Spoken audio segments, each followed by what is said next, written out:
지금까지 이렇게 거시적인 흐름들, 세계 네. 경제 흐름, 한국 경제 흐름을 망라해서 네. 이렇게 좀 이야기를 해주셨는데 혹시나 이제 시청자분들께서 들으실 때 네. 이게 뭔가 굉장한 엄청난 공부를 하셨을 것 같은데 네. 결국은 또 이제 중요한 관심사 중에 하나가 자산이잖아요. 네, 지금 네. 또 경제 시장이 많이 힘들고 네. 그래서 2023년은 앞으로 좀 어떻게 특히 이제 주식시장부터 한번 얘기를 해본다면 어떻게 좀 전개가 될까? 전체 포트폴리오 상에서 뭐 이런 말씀을 별로 안 좋아하시는 분들도 계시겠지만 네. 좀 안정 추구형이다라고 하신다면 23년의 현금 보유는 아직도 유효합니다. 금리가 더 가파르게 오르지는 않겠지만 고점에서 계속 맴돌 것이기 때문에 그래서 가장 좋은 재테크가 뭐냐 하나를 골라라 그러면 저는 빚 갚는 거다라고 생각합니다. 왜냐하면 대출 금리가 8% 이상으로 올라갈 거기 때문에 가장 좋은 재테크는 빚 갚는 거지. 8% 이상의 대출 금리를 껴안고 주식 투자하고 뭘 한다? 이거는 좀 그렇죠. 어불성설이라고 생각합니다. 첫 번째. 그리고 두 번째는 저축하는 것도 아직 유효하다. 저축금리가 올라가고 있기 때문에 안정추구형이라고 한다면 23년까지만큼은 저축이 좋겠다. 24년은 아닙니다. 그죠? 24년은 금리가 떨어질 일만 남았다라고 계산을 해본다면 어쨌든 23년까지는 가장 좋은 방법이 22년까지는 무조건 저축이고 23년은 그때부터 선택이죠. 조금 더 공격적 투자를 하겠다 그러면 지금부터 드리는 말씀을 따를 필요가 있겠죠. 그런 관점에서 제가 이미 앞에 말씀드렸지만 달러 인버스 투자는 적절할 수 있겠다라고 이미 말씀드렸고요. 네. 그리고 좀 ETF 투자 관점에서는 신흥국 ETF 투자를 이제 시작하는 것도 아주 적절할 수 있겠다라는 말씀을 드리고요. 그 다음 이제 종목이나 이런 영역에서 제가 한 가지 꼭 말씀드리고 싶은 것이 지금 에너지 위기 상황이거든요. 유럽은 너무 심각합니다. 이거 제가 한두 마디로 말씀드리기 어려울 만큼 에너지 위기 정말 심각합니다. 더군다나 지금 아마 썸네일이 연상되는데 겨울이 오고 있다. 겨울이 오고 있는데 에너지 위기는 더 취약합니다. 유럽이 얼마나 추운데요. 유럽 정말 춥습니다. 유럽은 거꾸로 겨울에 습해요. 여름에 건조하고요. 그래서 여름에 온도는 높은데 안 더운 거예요. 상당히. 그늘에 있으면. 근데 겨울에 있으면요. 그 추위가 막 여기 살을 파고 들어가는 것처럼 추워요. 그런 나라에 저도 이제 그 제 책에 그 그림이 하나 있는데 한 유러피언 장년층이 손을 라디에이터에 이렇게 올리고 있는 모습이에요. 라디에이터에 왜 이렇게 손을 올리고 있을까요? 이게 안 뜨겁다는 뜻이죠. 미지근하다는 뜻이죠. 그리고 내 몸을 거기에 붙이고 있는 모습이에요. 그게 에너지 위기를 보여주는 단적인 증거죠. 그런 과정에서 물가는 치솟고 에너지 가격을 중심으로 해서 물가는 치솟고 유럽이 굉장히 어렵습니다. 그러니까 이런 에너지 위기 상황 뭐 이런 것들을 또 생각해 본다면 많은 사람들이 그래서 석탄 발전으로 회귀됐죠. 20년 동안 가동하지 않던 석탄 발전을 다시 가동하기도 했어요. 그래서 이런 모습만 보고 종종 몇몇 분들이 탄소 중립 끝났다. 탄소 중립 후퇴다. 네. 이렇게 생각했는데 제 책에다 뭐라 썼냐면 일시적 후퇴이고 중장기적인 1부 전진, 2부 전진의 과정을 걷는 것이다. 이게 뭐냐면 현재는 급하니까. 그러니까 왜냐면 또 러시아가 에너지를 무기화하고 있으니까 가스관을 잠고 있잖아요. 그러니까 그것에 대응하기 위해서 일단은 석탄 발전을 돌리고 가장 탄소 배출이 많은 석탄 발전을 다시 돌리는 거예요. 위기 상황이니까 그런 것뿐인 거예요. 그러나 중장기 계획을 세웠겠죠. 그게 EU의 리파워 EU라는 정책이에요. 리파워 EU라는 에너지 개혁 정책인데 그러니까 에너지를 이만큼 러시아에 의존하고 있었다면 이걸 0으로 만들자. 0으로 만들기 위한 계획들이 여러 가지가 있어요. 여러 가지가 있는데 다 말씀은 안 드리고 중요한 게 그동안 우리가 계속 계획했던 것을 더 투자하고 더 앞당기자. 그게 재생에너지 산업입니다. 제가 22년에도 말씀드렸던 그거예요. 풍력, 태양광, 또 전기차 보조금 혹은 전기차 배터리 또 혹은 전기차 충전기 이런 영역에 더 집중적인 투자를 하자라는 방향이고 네. 심지어 이 방향은 바이든하고 똑같죠. 인플레이션 감축법. 네. 물가를 떨어뜨리겠다라는 내용이지만 이름은 그렇지만 내용을 보면은 다 재생에너지 산업이에요. 그죠? 오로지 재생에너지 산업이고 피처링 미중 패권 전쟁이에요. 그죠? 네. 이름만 인플레이션 감축법이잖아요. 내용은 다 재생에너지 산업 일으키겠다. 공약에서 발표했던 거 똑같습니다. 내용. 풍력, 태양광, 전기차 보조금, 전기차 충전 설비, 인프라 그런 것을 통해서 탄소 감축하겠다라는 계획이 더 앞당겨지는 거예요. 지금 후퇴한 것보다 더 앞당기겠다. 자, 그러면 자연스럽게 재생에너지 산업에 대한 관심을 가질 필요가 있겠다라고 강조하겠고요. 또 앞당기는 과정에서 원자력도 투입됩니다. 네, 그러니까 이런 것들은 매우 유망할 수 있는 영역이라고 볼 수 있겠고요. 주식 투자 관점에서도 이런 관점을 생각하시고요. 여기서 그 어떤 특정 종목을 거론하지 않고도 좀 가늠해 볼 수 있는 좋은 투자처가 바로 광물입니다. 이것을 그 광물 중에서도 그린 메탈이라고 합니다. 네. 앞에 말씀드렸던 풍력이나 태양광, 풍력도요, 해상 풍력이냐 육성 풍력이냐에 따라서 구성 소재가 조금씩 달라요. 근데 전기차도 마찬가지예요. 전기차의 핵심이 뭘까요? 배터리죠. 배터리가 무겁죠. 그러니까 또 핵심적인 자동차 산업의 패러다임 변화 뭘까요? 경량화예요. 왜냐하면 배터리가 무거우니까 차체나 이런 걸 경량화해야 돼요. 경량화해야만 오래 달려요. 이게 핵심이거든요. 배터리와 경량화. 근데 경량화하면서도 강도는 유지해야 되죠. 그래서 이 강철 합금들 이런 것들이 있는데 합금하려면 뭘 넣어야 돼? 마그네슘을 넣어야 돼. 예를 들면. 그러니까 이런 것들이 핵심 소재들이에요. 리튬, 마그네슘, 뭐 흑연, 구리도 마찬가지고요. 구리 가격 지금 최근에 떨어졌죠. 경기 침체 국면이라고 해서 이게 어느 정도 조정되고 나면 구리에 이제 투자하실 필요가 있습니다. 그 구리는 경기 침체를 먼저 반영해주는 선행 지표예요. 그러니까 경기 침체가 올 거라고 해서 구리 가격이 떨어졌는데 어느 정도 조정이 되고 나면 이제 구리 가격이 다시 오릅니다. 그러니까 이런 앞에 말씀드렸던 전환 광물이라고도 전 표현했고 혹은 그린 메탈이라고도 표현할 수 있는데 이런 친환경 산업에 들어가는 핵심 광물 자원 관련 ETF 투자는 너무나 추천드리고 싶은 마음입니다. 네. 교수님 그 안정추구형은 네. 2023년에도 현금 보유가 유효하다고 하셨잖아요. 네. 저축도 유효하고 네. 그리고 또 빚을 갚는 게 최고의 재테크 중 하나일 수 있고. 네네. 그럼 그 말은 약간 공격적인 성향을 갖고 있는 분들은 네.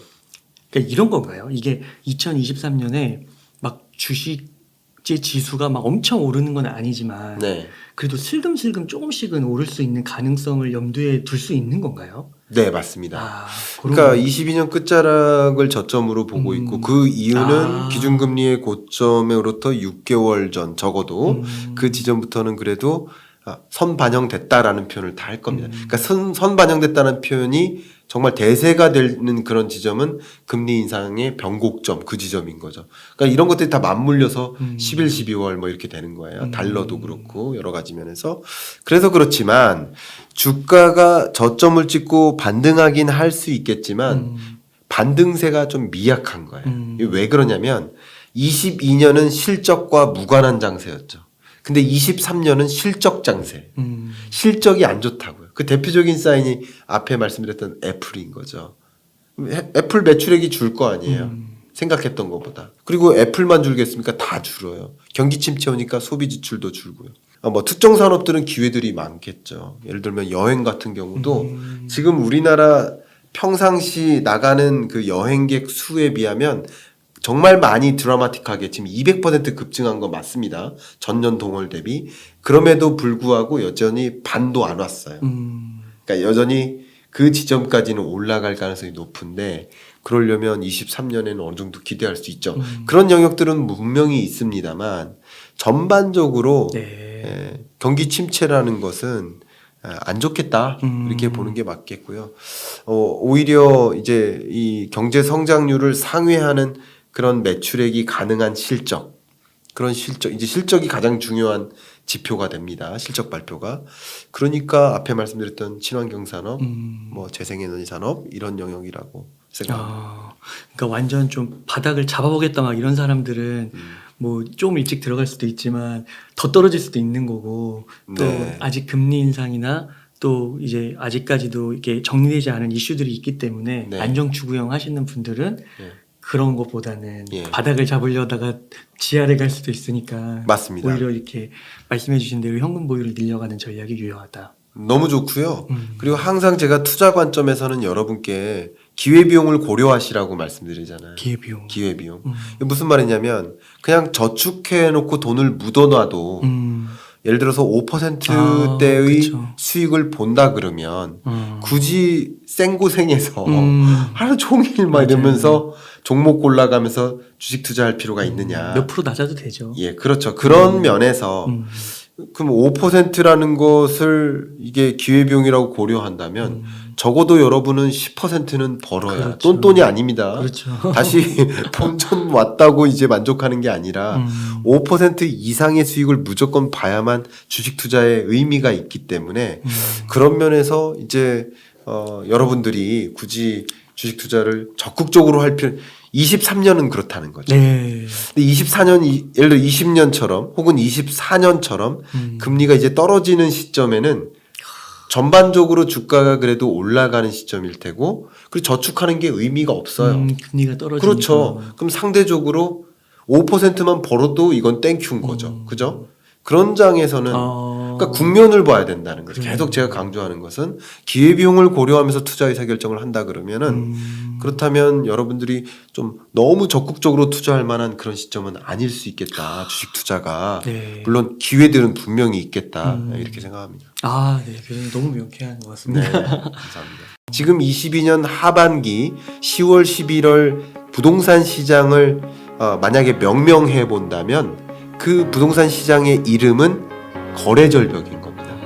그래서 저는 23년 부동산 시장 전망해놓고 그 부제를 달았는데 그 부제를 거품 수축 이렇게 표현했습니다. 교수님 그 다음 질문으로 네. 부동산도 좀 여쭤볼게요. 감으로 다 여쭤보네요. 네, 말씀하십시오. 네, 부동산 시장은 좀 어떻게 전망하시나요? 예, 부동산 시장은요, 네. 예, 대세 하락장이죠. 지금은 부동산 조정 국면에 초입에 불과하다.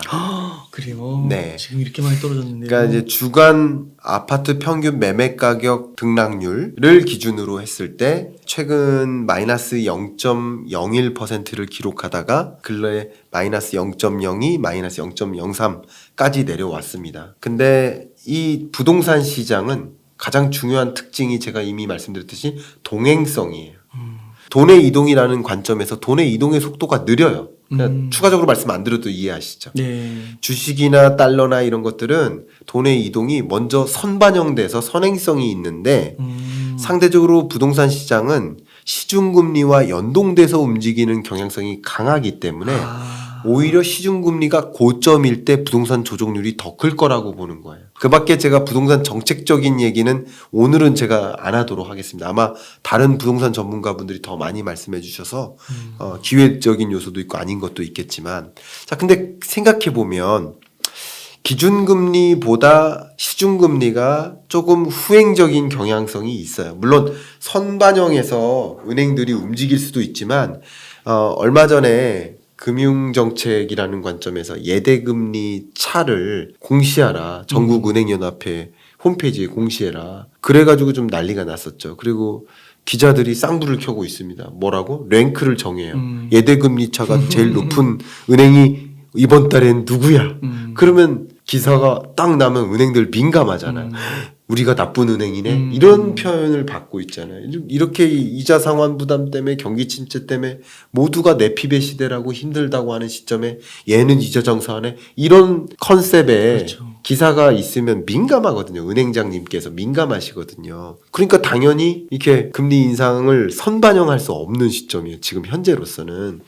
그래서 이제 후반영하는 가능성이 더 높아진 거예요, 상대적으로. 그런데 기준금리의 고점은 뭐 23년 중반이라고 볼 수 있고 그 이후에도 기준금리가 떨어지진 않을 거라고 보고 있습니다. 신흥국들은 떨어뜨립니다. 선진국들은 떨어뜨리지 못합니다. 왜냐하면 고물가가 더 유지되기 때문이에요.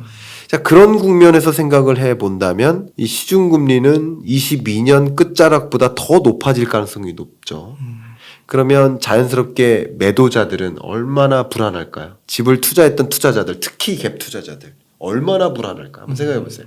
진짜 불안합니다. 이거 집 가격은 조정되고 있고 대출 이자는 계속 가중되고 있고 이거 어떻게 이거 들고 있어야 되나 빨리 조정했으면 좋겠어 하면서 급매를 하는데 급매도 안 나가요. 지금 22년 하반기 10월 11월 부동산 시장을 만약에 명명해 본다면 그 부동산 시장의 이름은 거래절벽인 겁니다. 내놔도 거래가 안 돼요. 왜냐하면 매수자 입장에서 매도하고자 하는 의지는 강하지만 매수자 입장에서 도저히 8% 대출을 끼고 이 집을 살 엄두가 안 나는 그렇죠. 거죠. 그리고 다 조정된다고 하는데 여기 나오신 여러 부동산 전문가분들 제 채널에서도 부동산 전문가분들 많이 나오죠. 저도 친하게 지내는 한문도 교수님도 하락할 거라고 그러고 물론 빠숑님은 이제 기회가 있다고 말씀하시고 이제 거시적으로 보는 분과 미시적으로 보는 분은 다릅니다. 네, 그건 좀 다릅니다. 그러니까 이렇게 전반적으로 하락할 거 김인만 소장님도 안녕하세요. 네. 안 좋다고 다 안 좋다고 그래요. 네. 그러다 보니까 여러분들의 심리가 어떨까요? 그러니까 그 여러분들의 심리를 볼 수 있는 게 주택가격 전망 CSI 한국은행의 지표입니다. 이게 역사상 저점이에요. 그러니까 매수하려 하지 않으면 거래가 안 돼요. 거래가 안 되면 가격은 조정됩니다. 네. 누가 급해요? 매도자가 급해요. 급하니까 계속 떨어뜨려요. 야, 이렇게 바뀌냐. 그러다가 이자 상환을 정말 못하게 될 경우 전세 세입자도 없고 다 지금 월세를 찾아요. 왜 월세를 찾을까요? 전세자금 대출을 예. 이율이 높으니까. 그렇죠. 월세가 싸니까. 월세가 싸니까 차라리 싸고 또 한 가지는 전세 자금으로 차라리 저축하자. 금리가 높아지니까 네. 그런 게 있고 전세 자금 대출을 최소화하자. 디레버리징하자. 네. 그러니까 가계부채 규모가 줄어드는 거예요. 이런 면에서 다 메꿔지죠. 줄어드는데 가계부채 규모의 문제가 있다고 하면서 2천조 뭐의 문제인데요? 라고 물어봐야죠. 역시 구조의 문제인데. 네, 구조의 문제, 질의 문제인데 그런 것을 좀 생각해 보시면 이게 매수로 연결이 안 되는 그 초입에 해당되고요. 그리고 그렇게 대출 상환도 못하는 투자자들이 결과적으로는 경매로 넘어가는 거예요. 근데 경매 낙찰률이 계속 떨어지죠. 예, 응찰이 안 돼요. 경매도 안 사요. 그리고 경매 낙찰가도 최저 수준이에요. 계속 떨어집니다. 이게 일종의 징조예요.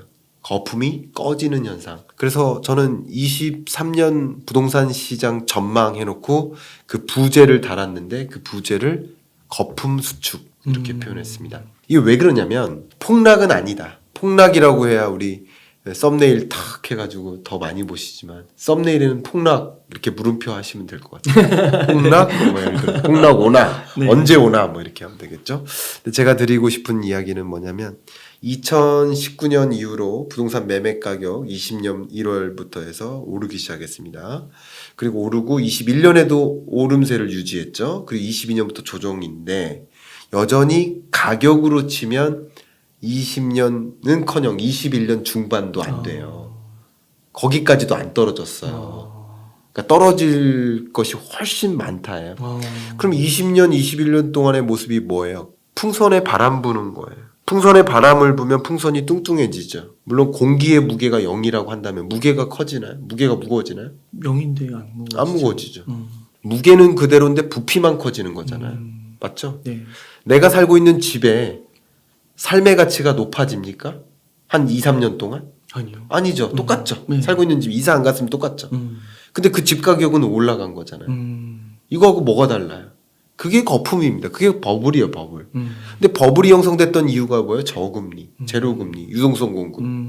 근데 유동성 공급 안 하고 유동성 수축하고 오히려 기준금리 가파르게 인상하고 그래서 그게 꺼지는 과정. 거품이 풍선이 불었다가 풍선이 쪼그라드는 과정인데 아직 이렇게 쪼그라들진 않은 상태죠. 이렇게. 그래서 초입이라고 하시죠. 초입이고 23년 중반이 조정률이 극점에 달할 겁니다. 조정률. 왜냐하면 제가 앞에 말씀드린 것처럼 동행한다. 금리와 예, 시중금리와 동행하기 때문에 시중금리의 고점에서 부동산 가격 조정률이 더 높을 것이다. 그럼 유지되는 기간에는 나름 이 하락률이 좀 줄어들긴 합니다. 0에 가깝게 올라가긴 하지만 여전히 하락하는 국면은 유효할 것이고 저는 감히 이제 경제 전망을 할 때 이런 여러 공급 변수, 수요 변수 이런 것들을 볼 수 있는 선행 지표 가지고 보니까 감히 제가 24년을 못 봐요. 근데 여러 부동산 전문가분들의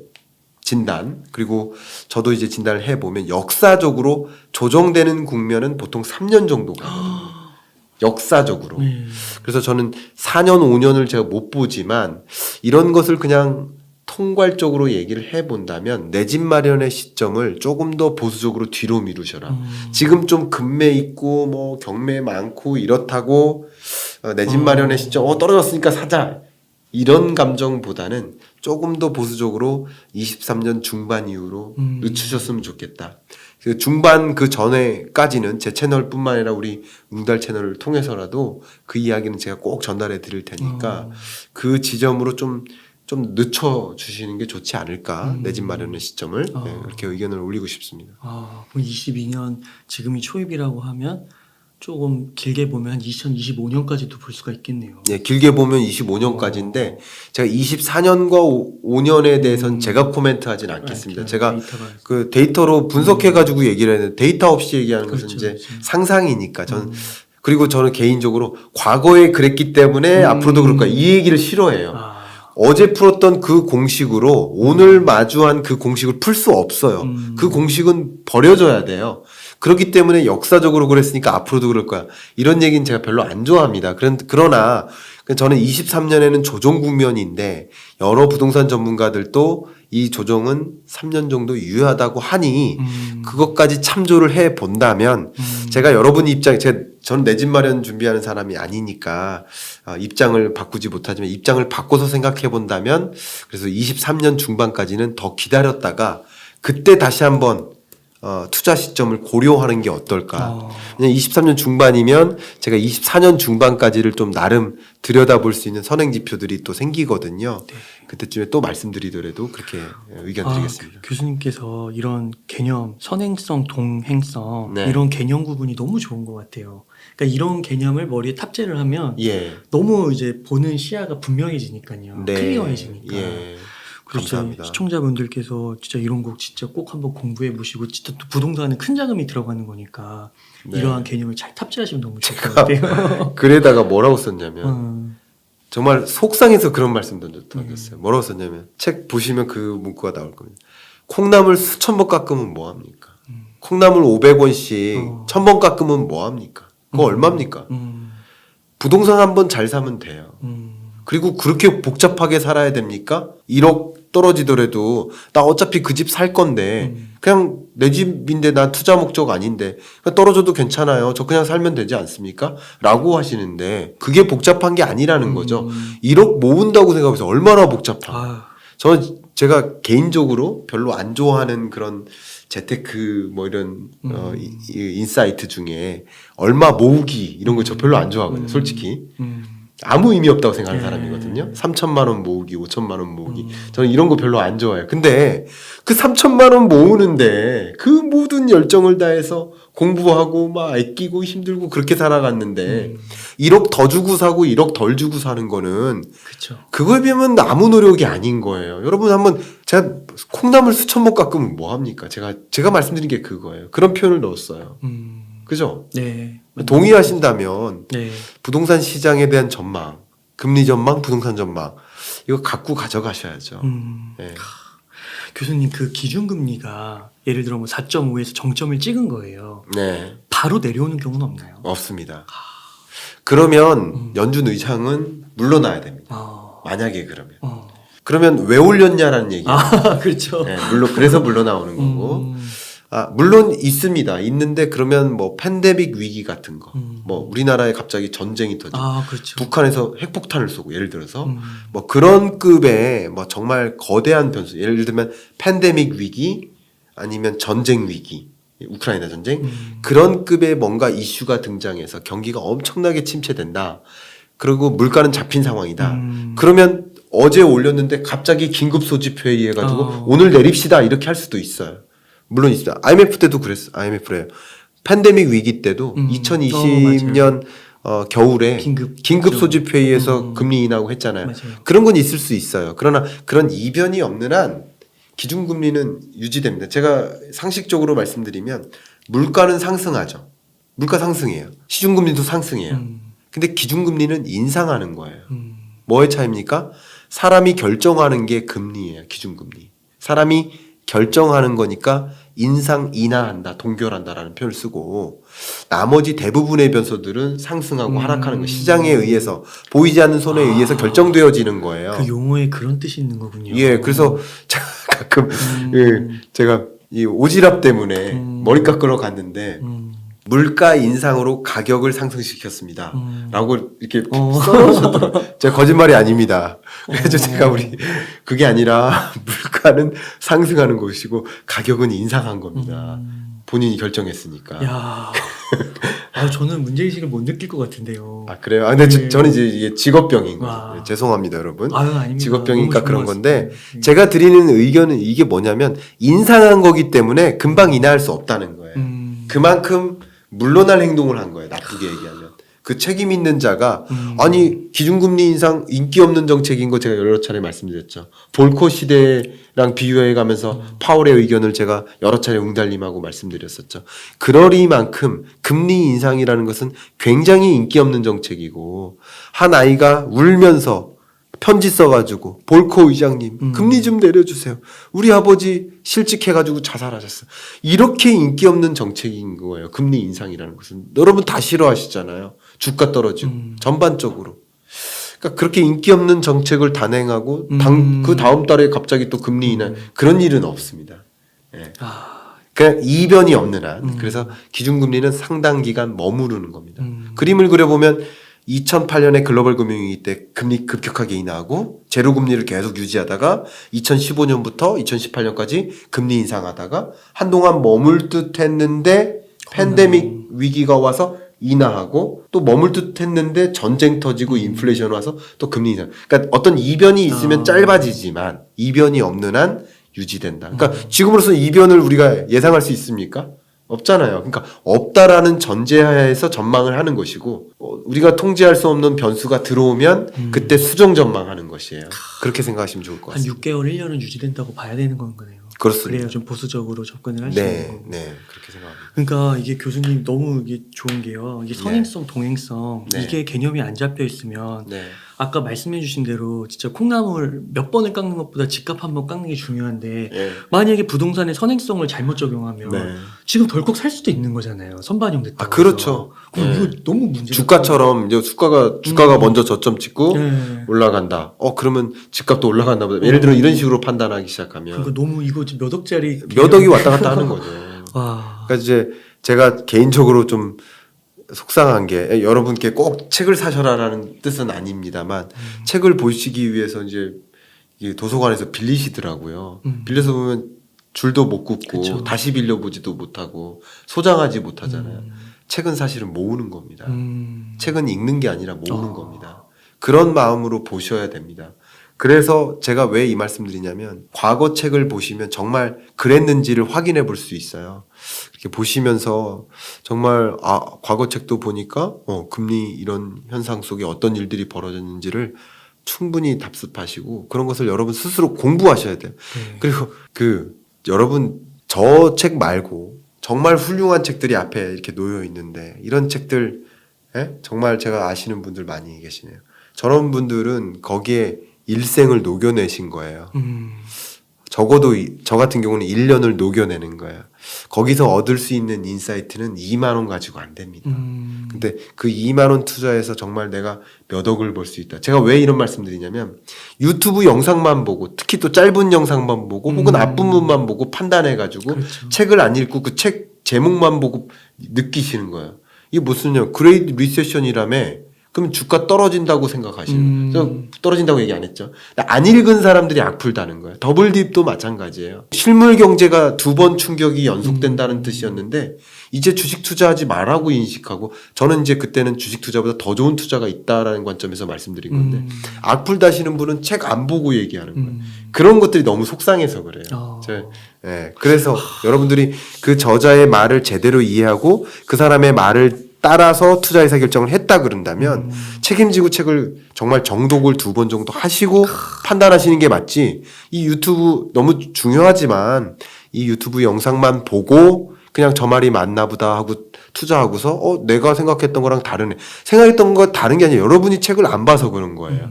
여러분이 그 행간을 못 읽고 판단하신 거죠. 그래놓고 악플 다는 거죠. 그러면 안 되죠. 예, 전 갑자기 지금 그런 생각이 들어서 말씀드립니다. 교수님, 근데 저도 반성을 해야 되는 게 제가 서두에서 이게 그레이트 리세션이 딱 제목을 봤을 때 좀 두렵고 무섭고 막 이랬는데 네. 오늘 말씀을 쭉 들으니까 네. 꼭 그렇지만은 않은 것 같아요. 그렇지 않습니다. 네. 예. 그리고 어떻게 대비해야 되는지를 아니까 예. 2024년, 25년 또 기회를 잡기 위해서 내가 지금 그럼 무엇을 해야 될까? 네. 오히려 희망의 플랜을 세울 수 있게 되는 것 같아요. 그겁니다. 네.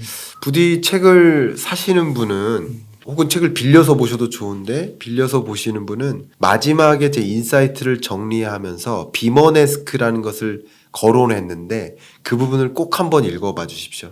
제가 무슨 말씀을 드리려고 하냐면 원래 인문학적으로 얘기하고 그 이야기를 또 경제 얘기를 하는 걸 좀 좋아하는 편이어서 그런데 위기는 모두한테 오지만 모두가 위기를 겪는 건 아니에요.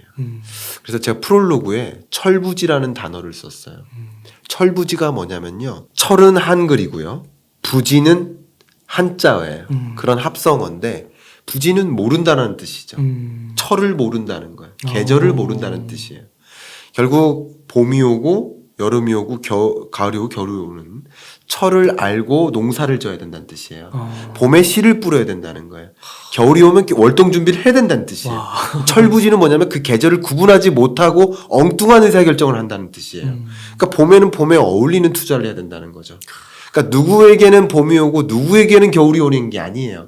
모두에게 겨울이 오는데 월동 준비를 하는 사람은 아무 문제가 없지만 준비가 안 된 사람한테 문제가 있는 거예요. 금리 인상이라는 게 여러분한테만 오는 게 아니에요. 모두한테 금리 인상이 오는 거예요. 모두한테 인플레이션 시대가 오는 거예요. 누구한테나 주가가 하락하는 거예요. 나한테만 하락하는 게 아닌 거죠. 결과적으로 결국은 모르는 사람한테 이런 문제가 야기되는 것이다 라는 것을 강조하는 표현이고요. 제발 아십시오. 그리고 돈의 이동을 제가 보시라고 말씀드리잖아요. 네. 돈의 이동을 보십시오. 투자자들은 이미 돈을 현금성 자산으로 열심히 이동시키고 있는데 왜 그거 도와주고 있냐고요. 주식 담아가면서. 지금 2022년부터 지금 11월까지를 놓고 말씀드린 겁니다. 왜 그동안 투자자들이 돈 현금으로 이동시키는데 나만 계속 쌀 때 담아라 쌀 때 담아라 그러면서 담고 있냐고요. 그런 게 좀 너무 속상하고 어제 한 선배님으로부터 정말 울분에 술 잔뜩 취하셔가지고 제가 어제 11시 40분에 끝났거든요. 방송이. 네. 그래서 끝나고 가는데 그 약속이 아니라 번개에 못 갔어요. 그래서 술 잔뜩 취해가지고 전화했는데 이게 나라가 할 짓이냐. 무슨 표냐면 계속 쌀 때 담았던 분이에요. 그분이 회계사입니다. 쌀 때 담아라 했던 분이에요. 그분도. 근데 쪽박 찬 거예요. 너무 힘들대요. 그러니까 이게 국면을 이해하지 않고 회계사님이신데 재무제표 회계사는 뭐 다 주식 투자 잘합니까? 재무제표 빠삭하실 텐데.